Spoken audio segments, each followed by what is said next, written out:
Nunca imaginé que el hombre que me salvó de perderlo todo sería el mismo jardinero que mi esposo había despedido por defender a su hija.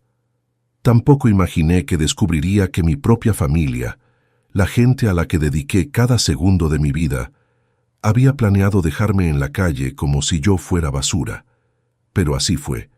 Y todo comenzó con una llamada telefónica que no debí contestar. Pero antes de entrar en la historia, apóyanos dándole like y suscribiéndote ahora mismo. También quiero saludarlos. Déjenme en los comentarios su nombre, su ciudad y escriban la palabra presente. Quiero saber desde qué lugares tan lejanos me están escuchando. Eran las 3 de la tarde cuando mi teléfono sonó con un número desconocido. Normalmente no contesto llamadas así, pero algo me hizo responder. Una voz que no escuchaba desde hace 3 años rompió el silencio. Señora Beatriz, soy yo, Roberto. Por favor, no cuelgue. Necesito advertirle algo urgente. Roberto, nuestro jardinero durante 15 años. El hombre que mi esposo Rodrigo había echado de la casa sin pensarlo 2 veces, sin liquidación completa, sin nada. Su crimen había sido llegar tarde un día porque tuvo que llevar a su hija al hospital. Ella tenía apendicitis y Roberto había corrido con ella en brazos hasta el hospital público más cercano en Ecatepec. Cuando finalmente pudo llamar para avisar, Rodrigo ya había decidido su destino. Está en peligro, señora Beatriz. No suba al coche cuando venga por usted hoy. Tome un taxi. Confíe en mí como yo confié en usted cuando me ayudó. Mi corazón empezó a latir rápido. ¿De qué estás hablando, Roberto? ¿Qué peligro? No puedo explicarle por teléfono. Solo haga lo que le digo. Y cuando llegue a su casa, observe todo. Las respuestas están más cerca de lo que imagina. Por favor, señora Beatriz, usted fue la única que me tendió la mano cuando lo perdí todo. Ahora déjeme devolverle el favor. Y colgó. Me quedé paralizada en medio de la farmacia del centro de Polanco, sosteniendo el teléfono como si fuera una bomba a punto de explotar. La gente pasaba a mi alrededor comprando medicamentos, viviendo sus vidas normales, mientras la mía acababa de voltearse como un calcetín. Después de que Rodrigo despidió a Roberto, yo lo busqué en secreto. Sabía dónde vivía, en una colonia humilde cerca de Naucalpan. Llegué sin avisar. Toqué la puerta de su casa pequeña, y cuando él abrió y me vio allí parada, sus ojos se llenaron de lágrimas que intentó esconder. Señora Beatriz, ¿qué hace aquí? Le extendí un sobre con dinero. No era una fortuna, pero era lo que había podido reunir de mis gastos personales durante ese mes. Para la niña, para el hospital, para lo que necesites. Roberto lloró. Un hombre de 50 años, de manos curtidas por el trabajo duro, lloró frente a mí como un niño. No tenía que hacer esto. Sí tenía. Trabajaste para nosotros durante 15 años, cuidaste nuestro jardín como si fuera tuyo, y mi esposo te trató como si no valieras nada. Esto es lo menos que puedo hacer. Desde entonces, cada mes yo le llevaba dinero. Nunca mucho, solo lo suficiente para ayudarlo mientras encontraba otro trabajo. Dinero que tomaba de aquí y de allá, pequeñas cantidades que Rodrigo nunca notaría. Era mi secreto, mi pequeña rebelión contra la crueldad de mi esposo. Y ahora, 3 años después, Roberto me llamaba para advertirme de un peligro. Miré hacia la entrada de la farmacia. Podía ver el coche negro de Rodrigo estacionado afuera, esperándome. Javier, el nuevo chofer que mi esposo había contratado hace 6 meses, estaba recargado en el coche mirando su teléfono. Era un hombre joven, delgado, de mirada esquiva. Nunca me había gustado, pero Rodrigo decía que era eficiente y eso era lo único que importaba. Por primera vez, realmente lo observé. Había algo en la manera en que se movía, en cómo sus ojos escaneaban constantemente los alrededores, que me hizo sentir incómoda. Tomé una decisión. Salí de la farmacia por la puerta lateral, la que daba a la calle trasera. Con manos temblorosas, levanté la mano para detener un taxi que pasaba. ¿A dónde la llevo, señora?, preguntó el taxista. A Coyoacán, a la cafetería El Jarocho. Necesitaba tiempo para pensar. Mientras el taxi avanzaba por el tráfico pesado de la ciudad, saqué mi teléfono y vi 3 mensajes de Rodrigo. ¿Dónde estás? Javier dice que no estás en la farmacia. Llámame ahora. No respondí. En cambio, marqué el número de Roberto. Contestó al primer tono. Señora Beatriz, gracias por confiar en mí. Roberto, tienes que decirme qué está pasando. Hubo una pausa larga. Podía escuchar su respiración pesada, como si estuviera luchando con algo. Hace 2 semanas mi primo me consiguió trabajo como jardinero en una casa en Las Lomas. El dueño es abogado. Estaba podando los rosales cerca de la ventana de su estudio cuando escuché voces. Una de ellas era la del señor Rodrigo. Mi sangre se congeló. Estaban hablando de usted, de cómo asegurarse de que cuando se divorciaran, usted no recibiera nada. Escuché al señor Rodrigo decir que ya había movido las propiedades principales a nombre de empresas fantasma, que las cuentas bancarias estaban siendo vaciadas poco a poco. Las palabras de Roberto golpearon mi pecho como puños. ¿Divorcio? Sí, señora. Están planeando pedirle el divorcio, pero antes quieren asegurarse de que usted no pueda tocar nada del dinero. Y hay más. Dime, sus hijos estaban ahí. Tanto el señor Javier como la señorita Carolina. Estaban de acuerdo con todo. Mis hijos, Javier de 40 años y Carolina de 37. Mi hijo que trabajaba en la empresa de su padre. Mi hija que vivía en Querétaro con su familia. Ellos sabían. Ellos estaban participando activamente en mi destrucción. El taxi llegó a la cafetería, pero yo no podía moverme.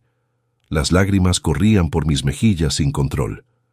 Hay una cosa más que debe saber, señora Beatriz, continuó Roberto con voz grave. El chofer nuevo, Javier, no es realmente un chofer, es un investigador privado. Lo contrataron para seguirla, para documentar todo lo que hace, buscando cualquier cosa que puedan usar en su contra. Por eso Roberto me había advertido que no subiera al coche. Me estaban vigilando. Mi propia familia me estaba espiando como si fuera una criminal. Amigos, cada historia que les cuento sale todos los días, pero YouTube solo se las mostrará si tocan el botón rojo de suscribirse. Toquen suscribirse, activen la campanita y nunca se perderán una historia. Gracias. Para entender cómo llegué a este momento, sentada en una cafetería de Coyoacán llorando mientras mi mundo se desmoronaba, necesito regresar al principio. A los 43 años que llevaba casada con Rodrigo Méndez, un hombre que construyó un imperio de bienes raíces en la Ciudad de México, pero que destruyó todo lo que tocaba en su vida personal. Nos conocimos cuando yo tenía apenas 23 años. Yo trabajaba como secretaria en una notaría en La Condesa. Rodrigo llegó un día para firmar unos documentos. Me vio detrás del escritorio y decidió que yo sería su esposa. Así de simple. Así de arrogante era él, incluso entonces. Me cortejó con flores, cenas caras, promesas de una vida mejor. Yo venía de una familia humilde de Xochimilco. Mi padre vendía flores en el mercado y mi madre cosía ropa para afuera. La vida que Rodrigo me ofrecía era un sueño imposible. Así que dije que sí cuando me propuso matrimonio después de solo 6 meses de conocernos. Los primeros años fueron buenos. O al menos eso me decía a mí misma. Rodrigo trabajaba 18 horas al día construyendo su negocio. Yo me quedaba en casa, primero en un departamento pequeño en la Roma, después en una casa en Polanco, finalmente en la mansión de Las Lomas donde viví los últimos 20 años. Tuve a Javier cuando tenía 25. Fue un embarazo difícil. Pasé 5 meses en reposo absoluto porque amenazaba con abortar. Rodrigo casi nunca estaba. Enviaba a su madre a cuidarme, pero él estaba demasiado ocupado cerrando negocios, comprando propiedades, haciendo dinero. Cuando Javier nació, yo pensé que las cosas cambiarían, que Rodrigo se volvería más presente, más familiar. Pero fue peor. Ahora tenía la excusa perfecta. Tengo que trabajar más duro ahora que tenemos un hijo que mantener. Carolina llegó 3 años después. Otro embarazo complicado. Otra temporada de soledad.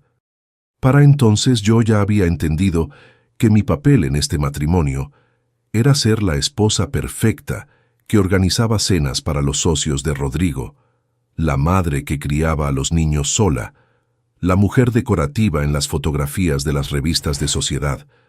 Nunca trabajé fuera de casa después de casarme. Rodrigo insistió en ello. Una esposa mía no necesita trabajar. Eso me haría ver mal. Así que me dediqué completamente a la casa, a los niños, a ser la señora de Rodrigo Méndez. Pasaron los años. Los niños crecieron. Javier siempre fue el favorito de su padre. Desde pequeño, Rodrigo lo llevaba a las obras, le enseñaba sobre bienes raíces, lo moldeaba para ser su sucesor. A los 22 años, Javier ya trabajaba oficialmente en la empresa. A los 30 era vicepresidente. Carolina, en cambio, nunca le importó mucho a Rodrigo. Las mujeres se casan y se van, decía. No tiene sentido invertir en ella. Esas palabras me dolían porque yo también era una mujer. También me había ido de mi casa para casarme. ¿Eso significaba que tampoco valía la pena invertir en mí? Carolina se fue a Querétaro cuando se casó con Mauricio, un ingeniero que conoció en la universidad. Yo la extrañaba terriblemente, pero también entendía su necesidad de alejarse de esta familia fría y distante. Mi relación con Rodrigo se había convertido en una rutina vacía. Dormíamos en la misma cama, pero no nos tocábamos. Comíamos en la misma mesa, pero no conversábamos. Vivíamos en la misma casa, pero éramos completos extraños. Hace como 5 años intenté hablar con él sobre esto. Le sugerí que fuéramos a terapia de pareja, que tal vez podíamos reavivar algo de lo que habíamos tenido al principio. Se rió. Literalmente, se rió en mi cara. Beatriz, tenemos un acuerdo funcional. Tú tienes una casa hermosa, dinero para gastar, una vida cómoda. Yo tengo una esposa presentable que sabe cómo comportarse en eventos sociales. ¿Para qué necesitamos terapia? Esa fue la conversación que me hizo darme cuenta de que yo nunca había sido una persona para él. Era un accesorio, una pieza más de la vida perfecta que había construido. Pero me quedé. ¿Por qué? Por miedo, principalmente. A los 66 años, sin haber trabajado en más de 4 décadas, sin dinero propio, sin habilidades profesionales, ¿a dónde iba a ir? ¿Qué iba a hacer? Además, estaban mis hijos. Yo me decía que valía la pena quedarse por ellos, por mantener la familia unida. Qué irónico es eso ahora, saber que esos mismos hijos por los que me sacrifiqué estaban planeando mi destrucción junto con su padre. Roberto había sido una de las pocas personas genuinas en mi vida durante esos años. Lo contraté personalmente hace 15 años cuando vi un anuncio en el periódico. Vino recomendado por el párroco de la iglesia de San Ángel. Era un hombre humilde, trabajador, honesto. Cada semana venía a cuidar nuestro jardín extenso. Podaba los árboles, sembraba flores nuevas, mantenía todo impecable, pero más que eso, era amable. Me preguntaba cómo estaba, notaba cuando yo estaba triste, me contaba sobre su familia, su esposa que vendía tamales en el tianguis, su hija que estudiaba para ser enfermera. Cuando Rodrigo lo despidió por esa única vez que llegó tarde, yo vi la injusticia con claridad cristalina. 15 años de servicio fiel borrados por una emergencia familiar. Era típico de Rodrigo. La lealtad solo importaba cuando te beneficiaba. Ayudar a Roberto había sido mi pequeño acto de rebeldía, mi manera de decir que yo no era como mi esposo, que yo todavía tenía humanidad, compasión. Nunca imaginé que ese acto de bondad básica terminaría salvándome. Ahora, sentada en esa cafetería, procesando todo lo que Roberto me había revelado, entendí que tenía que actuar rápido. Si lo que él decía era cierto, si Rodrigo estaba moviendo activos y planeando un divorcio donde yo quedaría sin nada, no tenía tiempo que perder. Pero primero necesitaba confirmación. Necesitaba ver con mis propios ojos que mis hijos realmente estaban involucrados. Parte de mí, la madre ingenua que todavía vivía en mi corazón, se negaba a creerlo completamente. Esa noche llegué tarde a casa en taxi, algo que nunca hacía. Rodrigo estaba en su estudio. Podía escuchar su voz a través de la puerta cerrada hablando por teléfono con alguien. Su tono era de negocios, ese que usaba cuando estaba cerrando un trato importante. Subí a nuestra habitación y dejé mi bolsa sobre la cama. Las palabras de Roberto seguían resonando en mi cabeza. Sus hijos estaban ahí, estaban de acuerdo con todo. Tenía que saberlo, tenía que confirmar si era verdad. Esperé hasta que Rodrigo se durmió. A las 11 de la noche, cuando sus ronquidos llenaban la habitación, bajé silenciosamente las escaleras. Mi corazón latía tan fuerte que pensé que me escucharía. El estudio de Rodrigo era su santuario privado. Yo nunca entraba ahí sin permiso, pero esa noche crucé la línea invisible que había respetado durante 43 años. La puerta no estaba cerrada con llave. Entré y encendí la lámpara del escritorio. Papeles por todas partes, contratos, estados de cuenta, documentos legales. Empecé a buscar con manos temblorosas. No sabía exactamente qué buscaba, pero lo reconocería cuando lo viera. Y lo vi. Una carpeta etiquetada Estrategia de separación, confidencial. La abrí. Adentro había un plan detallado de cómo Rodrigo iba a divorciarse de mí, dejándome prácticamente sin nada. Listados de propiedades que ya habían sido transferidas a nombres de empresas. Estados de cuenta bancarios que mostraban transferencias a cuentas offshore. Un borrador de demanda de divorcio donde me acusaban de ser una esposa que nunca contribuyó económicamente al matrimonio. Pero lo que realmente me rompió el corazón fueron los correos electrónicos impresos. Correos entre Rodrigo y Javier, discutiendo estrategias. Correos entre Rodrigo y Carolina, donde ella sugería cómo esconder ciertos activos. Mi hija, la que yo había cargado en mi vientre durante 9 meses complicados, estaba aconsejando activamente a su padre sobre cómo despojarme. Había un correo particularmente cruel de Javier que decía: «Papá, tienes razón. Mamá nunca trabajó un día en su vida, solo gastó tu dinero. Es justo que la mayor parte de los bienes queden protegidos para nosotros, que sí hemos trabajado en la empresa». Las lágrimas corrían por mi rostro mientras leía. ¿Nunca trabajé? ¿Criar a 2 hijos sola mientras su padre construía su imperio no era trabajo? ¿Organizar cenas y eventos que le conseguían contratos millonarios no era contribución? ¿Mantener su casa, manejar su vida social, ser su soporte emocional no valía nada?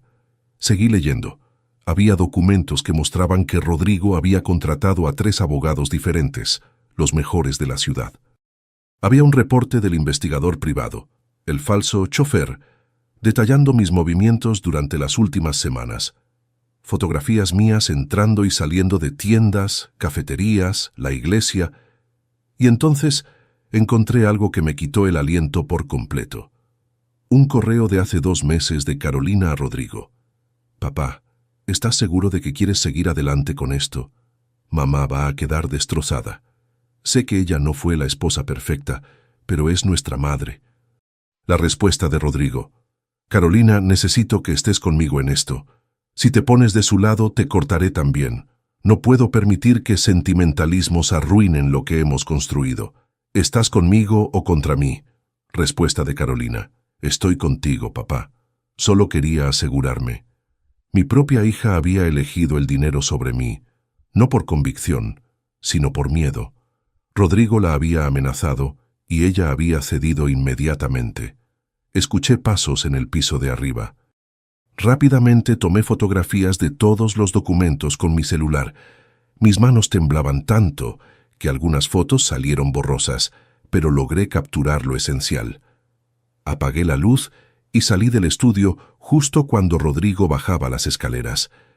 «Beatriz, ¿qué haces despierta?» «No podía dormir», dije intentando que mi voz sonara normal.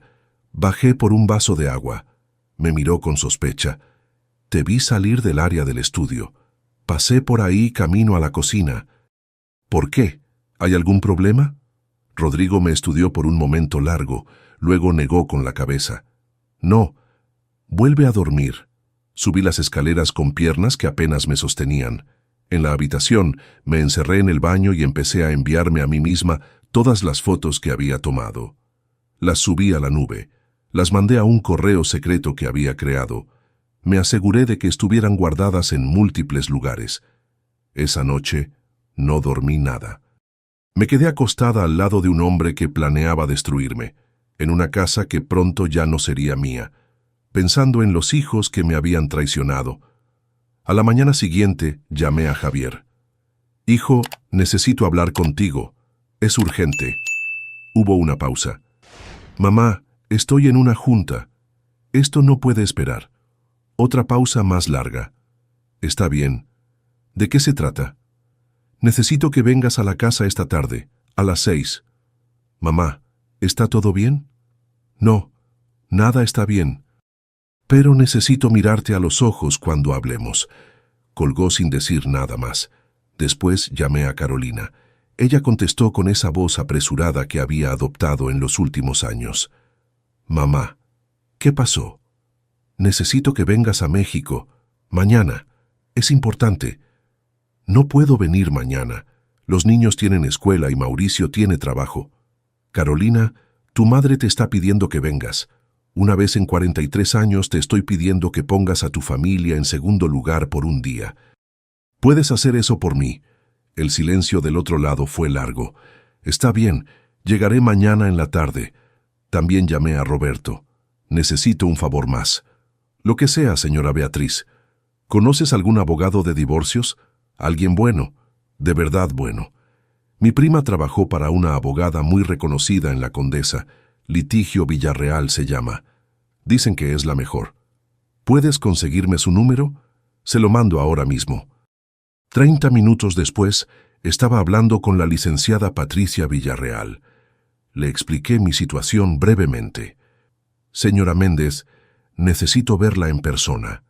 ¿Puede venir a mi oficina esta tarde?» «Sí, puedo estar ahí a las 2. «Perfecto. Traiga cualquier documentación que tenga, cualquier cosa que pueda servir». Salí de la casa diciéndole a Rodrigo que iba de compras. Tomé un taxi hasta la Condesa. La oficina de la licenciada Villarreal era modesta, pero profesional. Ella era una mujer de unos 50 años, de mirada inteligente y modales directos. Le mostré las fotografías que había tomado. Mientras las revisaba en mi teléfono, su expresión se volvió cada vez más seria. «Señora Méndez, esto es oro puro para su caso. Su esposo cometió múltiples errores graves. El ocultamiento de bienes es ilegal. Las transferencias fraudulentas pueden revertirse. Y con esta evidencia, ningún juez le dará un arreglo injusto». Por primera vez en días, sentí un destello de esperanza. ¿De verdad puedo ganar? No solo puede ganar, puede destruirlo legalmente si eso es lo que quiere. Si quieren saber cómo termina esta historia y conocer muchas más, denle al botón rojo de suscribirse. Es gratis y me ayuda muchísimo. Esa tarde, cuando Javier llegó a la casa, yo ya estaba preparada. Había ensayado mentalmente esta conversación 1000 veces. Lo esperé en la sala, sentada en el sofá donde tantas veces lo había consolado cuando era niño. Entró con esa actitud de hombre ocupado e importante que había adoptado en los últimos años. Se veía tanto a su padre que me dolió el corazón. «Mamá, ¿qué es tan urgente? No perdí tiempo. Quiero que me expliques por qué estás ayudando a tu padre a robarme». Su rostro se puso pálido. «¿De qué estás hablando?» Saqué mi teléfono y le mostré las fotografías de los correos electrónicos. Vi cómo sus ojos se movían rápidamente mientras leía, cómo su expresión pasaba de la sorpresa a la culpa. «Mamá, yo...» «No me insultes con excusas», lo interrumpí. «Leí tu correo, el que dice que yo nunca trabajé un día en mi vida. ¿Es eso lo que realmente piensas?» Javier se sentó lentamente, evitando mi mirada. «No es personal, mamá. Son negocios». «¿Negocios?» Mi voz subió de volumen. «Despojar a tu madre es negocios. Papá construyó todo esto», dijo, pero había menos convicción en su voz ahora. «Tú viviste bien gracias a su trabajo. Yo crié a 2 hijos sola mientras tu padre trabajaba 20 horas al día. Yo organicé cada cena, cada evento que le consiguió contratos. Yo mantuve este hogar para que él pudiera enfocarse en construir su imperio. Eso no cuenta como contribución. No es lo mismo que trabajar en la empresa, que cerrar negocios. Javier, tú trabajas en esa empresa porque yo me sacrifiqué para que pudieras hacerlo. Cuando tenías 3 años y papá estaba en Cancún por 2 semanas cerrando un negocio, ¿Quién estuvo contigo cuando tuviste varicela? ¿Quién pasó noches enteras en vela cuidándote? Lágrimas comenzaron a rodar por sus mejillas. Cuando reprobaste matemáticas en la secundaria y pensabas que eras un fracaso, ¿quién pasó meses ayudándote a estudiar hasta que no solo aprobaste, sino que sacaste las mejores calificaciones de tu clase? Cuando tu novia te dejó en la universidad y querías dejar todo, ¿quién te escuchó llorar durante horas y te convenció de que valías la pena? Mamá, por favor. Y así es como me pagas, conspirando con tu padre para dejarme sin nada. Javier se cubrió el rostro con las manos. Papá dijo que tú estarías bien, que recibirías suficiente para vivir cómodamente. ¿Y le creíste? ¿O simplemente no te importó porque tu herencia estaría protegida? El silencio fue mi respuesta. Hay algo que necesitas saber, continué. Tu padre está moviendo los activos de una manera que beneficia principalmente a ti. Carolina recibe mucho menos, pero supongo que eso tampoco te importa. Javier levantó la vista bruscamente. ¿Qué? Le mostré más fotografías. Los documentos que mostraban la distribución desigual de los bienes. Su rostro se puso aún más pálido. No sabía eso. Papá dijo que todo sería equitativo. Tu padre miente, Javier. Siempre ha mentido. Y tú elegiste creerle porque era más cómodo que enfrentar la verdad. Mi hijo mayor comenzó a llorar en serio ahora, grandes sollozos que sacudían su cuerpo. Parte de mí quería consolarlo, abrazarlo como cuando era pequeño, pero me mantuve firme. Lo siento, mamá. Lo siento mucho. ¿Lo sientes o sientes que te atraparon? Lo siento de verdad. No pensé. Papá hizo que sonara razonable. Dijo que tú nunca habías contribuido, que sería justo que... ¿Justo? ¿Qué sabes tú de lo que es justo, Javier? Tienes 40 años. Has tenido todo servido en bandeja de plata gracias a los sacrificios que yo hice. Y la primera vez que se te pide que elijas entre lo correcto y lo conveniente, elegiste lo conveniente. Se levantó del sofá caminando de un lado a otro como un animal enjaulado. ¿Qué quieres que haga? Quiero que testifiques. Quiero que le digas a mi abogada todo lo que sabes. Quiero que le digas a tu hermana que esto está mal. Y quiero que le digas a tu padre que ya no vas a ser parte de esto. Papá me destruirá si hago eso. Entonces tendrás que decidir qué es más importante, tu herencia o tu dignidad. Javier me miró largamente. Vi en sus ojos la batalla interna que estaba librando. Dinero versus moralidad, padre versus madre. Finalmente asintió lentamente. Voy a ayudarte. No sé si papá me perdonará, pero voy a hacer lo correcto. Eso espero, hijo, porque si no lo haces, no solo me perderás a mí, te perderás a ti mismo. Al día siguiente, Carolina llegó de Querétaro. La confrontación con ella fue diferente. Donde Javier eventualmente mostró remordimiento, Carolina llegó defensiva y se mantuvo así. Mamá, papá nos explicó que esto es complicado. Hay cuestiones legales que tú no entiendes. Entiendo perfectamente que mi hija firmó documentos ayudando a esconder activos. No estaba escondiendo nada. Papá dijo que eran transferencias normales de negocios. Carolina, ¿de verdad eres tan ingenua o solo finges serlo porque es más fácil? Sus ojos se llenaron de lágrimas. No me llames ingenua. Entonces no actúes como si lo fueras. Leí tus correos también. Sé que papá te amenazó. Sé que te dijo que si no estabas de su lado te cortaría. Se quedó callada. Pero aún así elegiste participar, elegiste firmar esos papeles, elegiste el dinero sobre tu propia madre. Tengo hijos que mantener, gritó finalmente. ¿Tú sabes lo cara que es la educación privada, los campamentos de verano, todo lo que necesitan? Así que me vendiste por colegiaturas. No fue así. Entonces, ¿cómo fue, Carolina? Ilumíname. Se sentó pesadamente, su actitud defensiva finalmente colapsando. Tenía miedo. Mauricio y yo no ganamos tanto como parece. Dependemos de la ayuda de papá para muchas cosas, y cuando dijo que me cortaría si no lo apoyaba, me asusté. Y nunca pensaste en venir a mí, en preguntarme mi versión de la historia. Papá dijo que tú no sabías nada todavía, que era mejor así. así que participaste en mantenerme en la ignorancia mientras planeaban cómo destruirme. Las lágrimas corrían por su rostro ahora. No quería hacerte daño, mamá. Solo quería proteger a mis hijos, sacrificando a su abuela en el proceso. Carolina se cubrió el rostro con las manos, sollozando, y en ese momento, viendo a mi hija romperse frente a mí, sentí una mezcla extraña de rabia y compasión.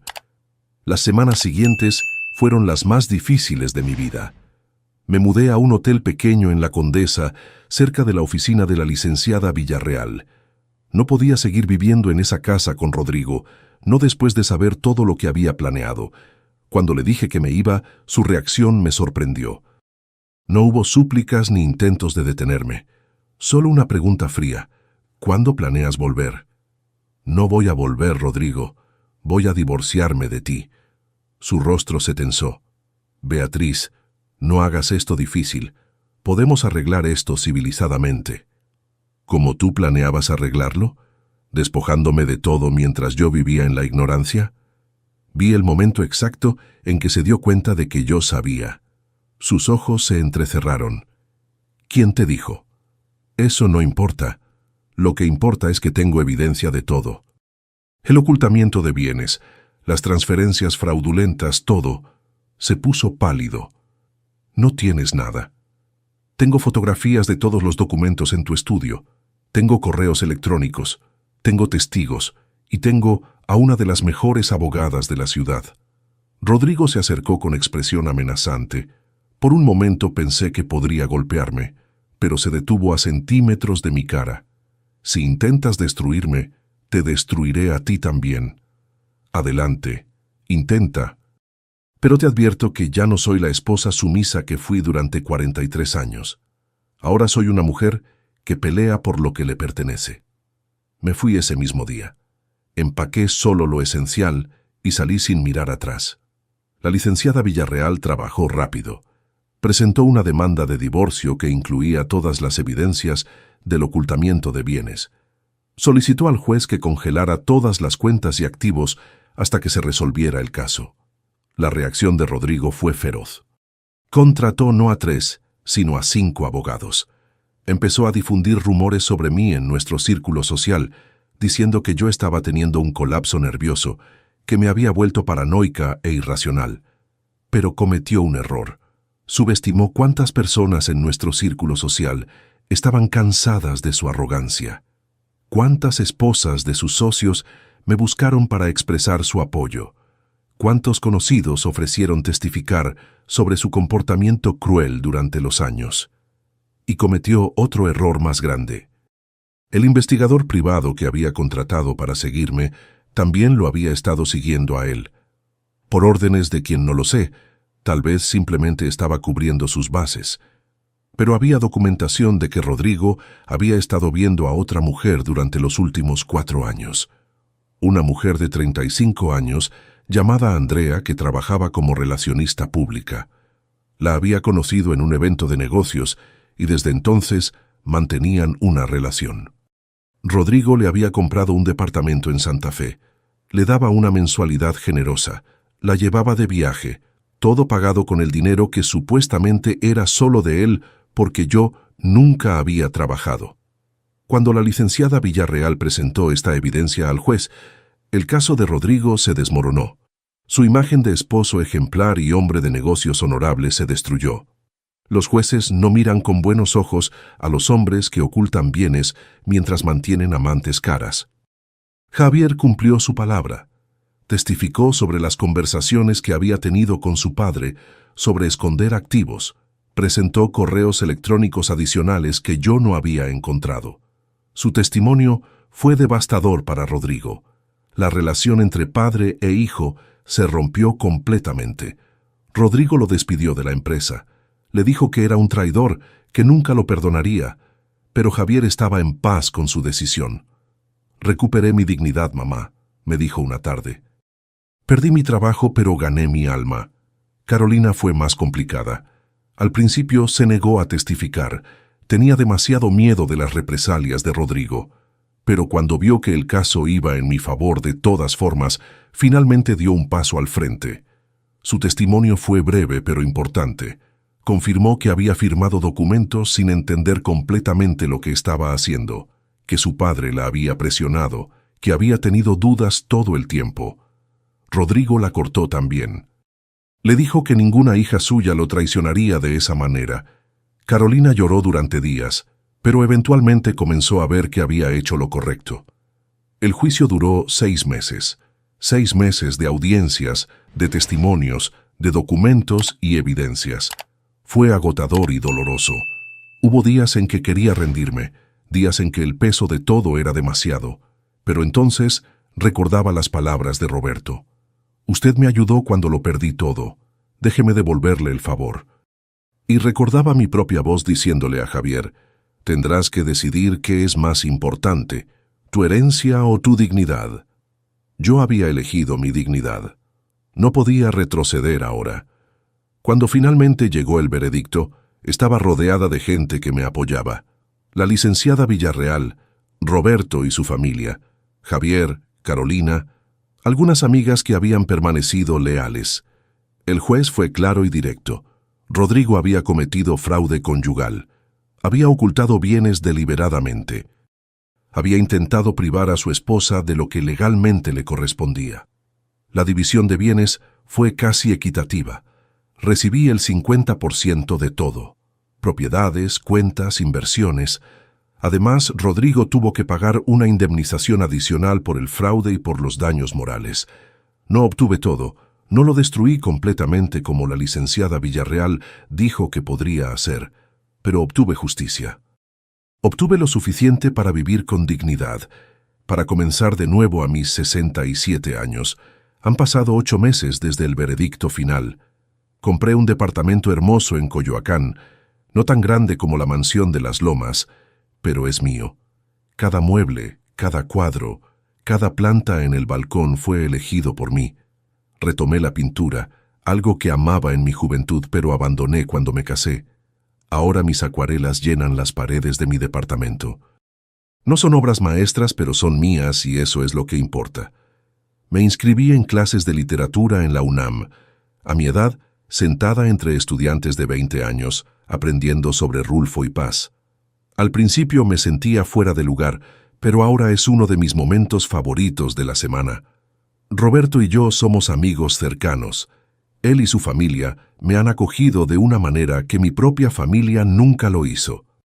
Su hija, la que ahora es enfermera, me llama tía Beatriz y me invita a las reuniones familiares. Trabajo como voluntaria en un refugio para mujeres en situación de violencia doméstica. Ayudo a mujeres que están donde yo estuve, atrapadas en matrimonios que las destruyen, con miedo de irse porque no saben cómo sobrevivirán. Les cuento mi historia. Les digo que nunca es demasiado tarde para reclamarse a sí mismas, que el miedo es real, pero la libertad es mejor. Javier está reconstruyendo su vida. Consiguió trabajo en otra empresa de bienes raíces. No gana tanto como antes, pero está orgulloso de su trabajo porque lo consiguió por mérito propio, no por ser el hijo del jefe. Nos vemos cada semana para comer. Nuestra relación es diferente ahora, más honesta, más real. Carolina y yo también estamos sanando. Es un proceso lento. La confianza no se reconstruye de la noche a la mañana. Pero ella está intentando, haciendo el trabajo de ser mejor y yo estoy dándole el espacio para crecer. Rodrigo está solo. Su reputación nunca se recuperó completamente del escándalo. Andrea, la amante, lo dejó cuando el dinero se volvió más ajustado. Sus socios lo miran diferente ahora. Algunas de sus amistades lo abandonaron. Intentó contactarme hace 2 meses. Quería disculparse, decía. Quería explicar. Pero yo no estaba interesada. No necesito su disculpa para seguir adelante. No necesito su explicación para tener paz. Le dije esto claramente.